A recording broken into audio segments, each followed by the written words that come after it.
के भन्छ सर यसको फुलको नाम चाहिँ? आमामामा के दामी फुलेको रहेछ हेर्नुहोस् है गाइस। यो चाहिँ यही खालके चाहिँ हामीले यही खालके घरमा चाहिँ फुल बारीभरि भयो भने चाहिँ कस्तो दामी चाहिँ देख्छ होला हेर्नुहोस् है गाइस। यहाँनिर तपाईँलाई नजिकबाट जुम गरेर पनि देखाउँछु म। आमामामा झुम्पा झुम्पा ड्याम ड्याम फुलेको छ।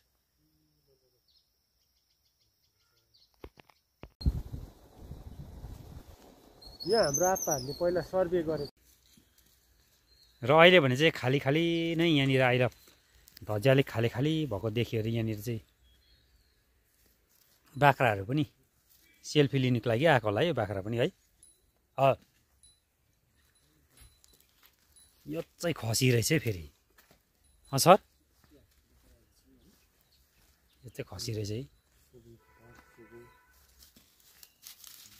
यो चाहिँ पठेक्रीहरू रहेछ।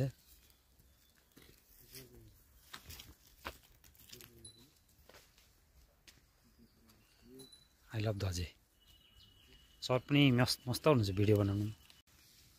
र अहिले भने चाहिँ हामी फाइनली यो आई लभ धजिया लेखेकोमा हामी आइपुग्यौँ। यहाँनिरै घुम्दै घुम्दै घुम्दै घुम्दै यहाँनिर मजाको जग्गामा चाहिँ बनाउनु भएको रहेछ। डाँडातिर परतिर कस्तो मजा मजाको देख्ने डाँडाहरू।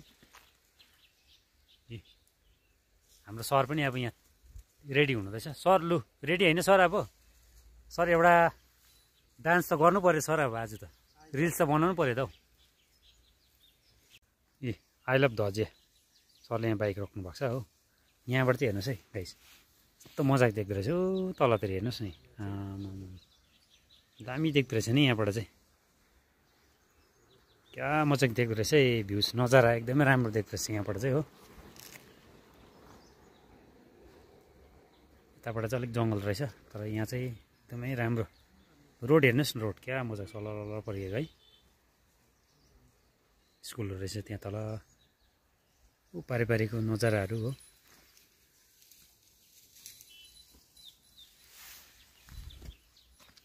त्यो नजाराहरू हेर्नुहोस् है तपाईँहरूले यहाँनिर पछाडिबाट है। हाम्रो सरले पनि पुरै आज चाहिँ बनाउनु हुँदैछ। यहाँ पछाडि हेर्नुहोस् न के दामी फुलेको फुल है। झुम्पा झुम्पा झुम्पा झुम्पा छ अन्त उयो हेर्नुहोस् न। यो बाटोमै पर्दो रहेछ हो। यति मजाको फुल छ कि यो त अब तपाईँको झनै यो चाहिँ ज्यादा होइन 10-12वटा झ्याङ चाहिँ हुनु हो भने चाहिँ यसले चाहिँ यति दामी देख्दो रहेछ। हेर्नुहोस् है तपाईँलाई अझै नजिकबाट देखाउँछु म हो। यहाँ हेर्नुहोस् ल यसको फुलाइको हेर्नुहोस् न। यहाँ फुलाइको हेरिहाल्नुहोस् है। आमामा डल्लै फुलेको चाहिँ पुरै यति दामी फुलेको चाहिँ आम्मा हो वाउ।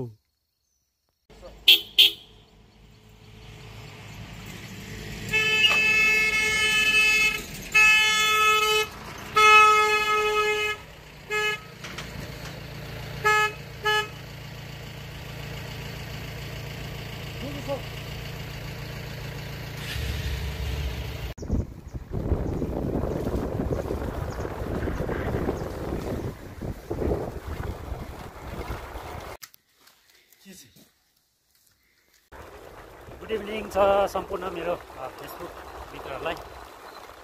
र हामी चाहिँ आज दुईजना सचिन सर र म चाहिँ हामी चाहिँ अब निस्केको दुई भाइ चाहिँ यसो घुमेर यसो रिल्सहरू पनि बनाउँ। सर सिनियर सर के हो नाचौँ न भनेर हामी पनि यसो भाइरल हुनुको लागि केही न केही गर्नुपर्ने रहेछ भनेर नि अन्त सरलाई एउटा अहिलेको फेमस एउटा गीतमा चाहिँ सरलाई पनि नचाइदिनु पऱ्यो तल कमानबारीमा भनेर चाहिँ हामी जाँदैछौँ हो।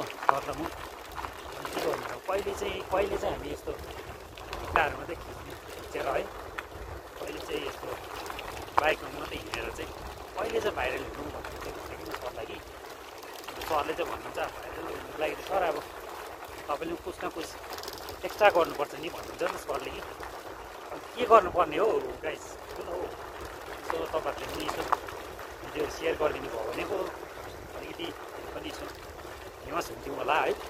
सबैजनाले यसो तुरन्त आए भनेर चाहिँ हर्षसँगले चाहिँ भिड लाग्छ होला खै त हौ